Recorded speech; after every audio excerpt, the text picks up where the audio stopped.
আজকে করব বেগুন দিয়ে ইলিশ মাছের ঝোল। এই জন্য মাছগুলোকে কেটে ধুয়ে দিয়েছি লবণ হলুদ মাখিয়ে নিয়ে কড়াইতে দিয়ে দিচ্ছি তেল আর মাছগুলো একে একে কড়ার মধ্যে ছেড়ে দিচ্ছি।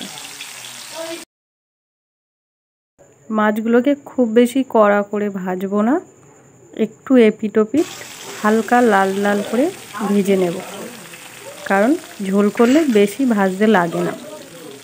আমি এখানে বেগুন আলুগুলোকে কেটে ধুয়ে নিয়েছি আর মাছগুলো ভাজা হয়ে গেছে। বন্ধুরা, আমার চ্যানেলে যারা যারা এখনও নতুন তারা সাবস্ক্রাইবার করে দেবেন আর নতুন নতুন ভিডিও পেতে অবশ্যই কমেন্ট করুন। আমি চেষ্টা করব খুব সহজ উপায়ে রেসিপিগুলো বানানোর, যাতে তোমাদের বুঝতে কোনো অসুবিধা না হয়।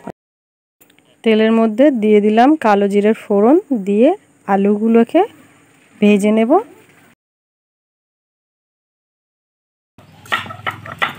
আর লাগবে আদা বাটা, এই জন্য আদাটাকে শিলে বেটে নিচ্ছি। শিলে বাটলে টেস্ট ভালো হয়।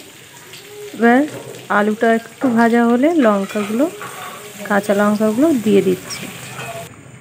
কাঁচা লঙ্কা দিয়ে বেশ কিছুক্ষণ আলুগুলোকে ভাজতে হবে, একটু লালচে লালচে করে। আর দিয়ে দিলাম আলুতে স্বাদ মতো লবণ। লবণ দেওয়ার পর আরও একটু নাড়াচাড়া করে নিচ্ছি। আজকে যেহেতু ইলিশ মাছ পেয়েছি, তাই ইলিশ মাছের তেলটা তুলে রেখেছি হাত দিয়ে খাওয়ার জন্য। এবার দিয়ে দিচ্ছি হলুদ গুঁড়ো, তারপরে কেটে রাখা বেগুনগুলো দিয়ে দিলাম।